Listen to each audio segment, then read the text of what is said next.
Bíblia completa em um ano, dia 351. Tiago 1. Eu, Tiago, escravo de Deus e do Senhor Jesus Cristo, envio esta carta às 12 tribos espalhadas pelo mundo. Saudações. Meus irmãos, considerem motivo de grande alegria sempre que passarem por qualquer tipo de provação, pois sabem que quando sua fé é provada, a perseverança tem a oportunidade de crescer, e é necessário que ela cresça, pois quando estiver plenamente desenvolvida, vocês serão maduros e completos, sem que nada lhes falte. Se algum de vocês precisar de sabedoria, peça a nosso Deus generoso e receberá. Ele não os repreenderá por pedirem, mas quando pedirem, façam-no com fé, sem vacilar, pois aquele que duvida é como a onda do mar, empurrada e agitada pelo vento. Ele não deve esperar receber coisa alguma do Senhor, pois tem a mente dividida e é instável em tudo o que faz. O irmão que é pobre tem motivo para se orgulhar, porque é digno de honra, e o irmão que é rico deve se orgulhar, porque é insignificante. Ele murchará como uma pequena flor do campo. O sol quente se levanta e a grama seca. A flor perde o viço e cai, e sua beleza desaparece. Da mesma forma, murchará o rico com todas as suas realizações. Feliz é aquele que suporta com paciência as provações e tentações, porque depois receberá a coroa da vida que Deus prometeu àqueles que o amam. E quando vocês forem tentados, não digam, esta tentação vem de Deus, pois Deus nunca é tentado a fazer o mal. Ele mesmo nunca tenta alguém. A tentação vem de nossos próprios desejos, que nos seduzem e nos arrastam. Esses desejos dão à luz o pecado, e quando o pecado se desenvolve plenamente, gera a morte. Não se deixem enganar, meus amados irmãos.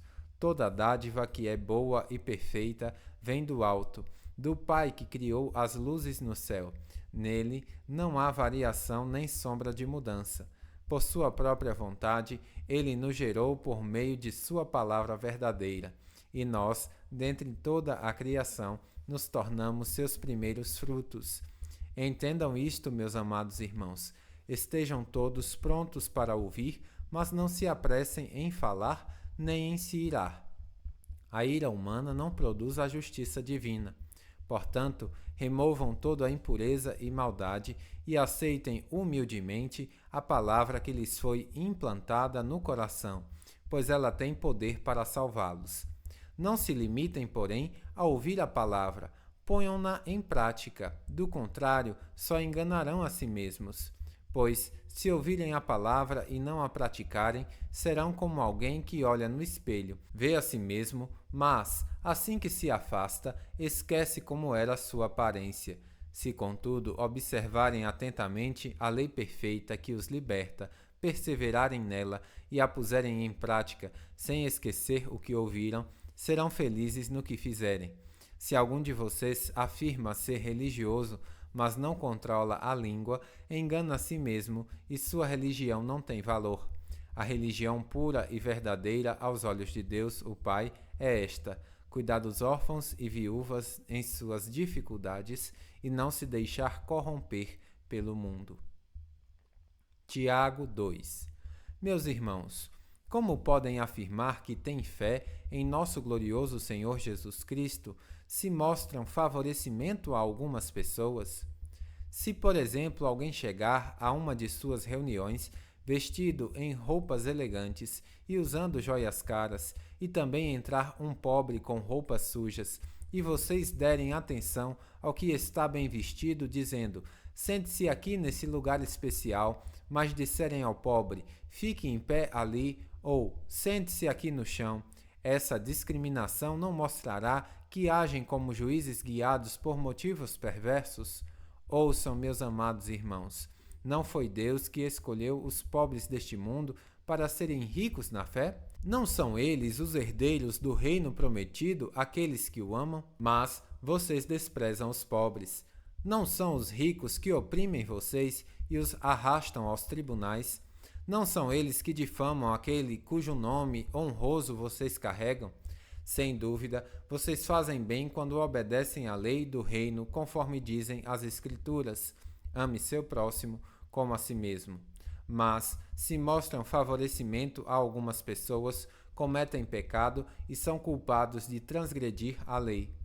Pois quem obedece a todas as leis, exceto uma, torna-se culpado de desobedecer a todas as outras. Pois aquele que disse, não cometa adultério, também disse, não mate.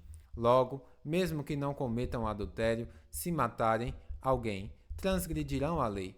Portanto, em tudo que disserem e fizerem, lembre-se de que serão julgados pela lei que os liberta.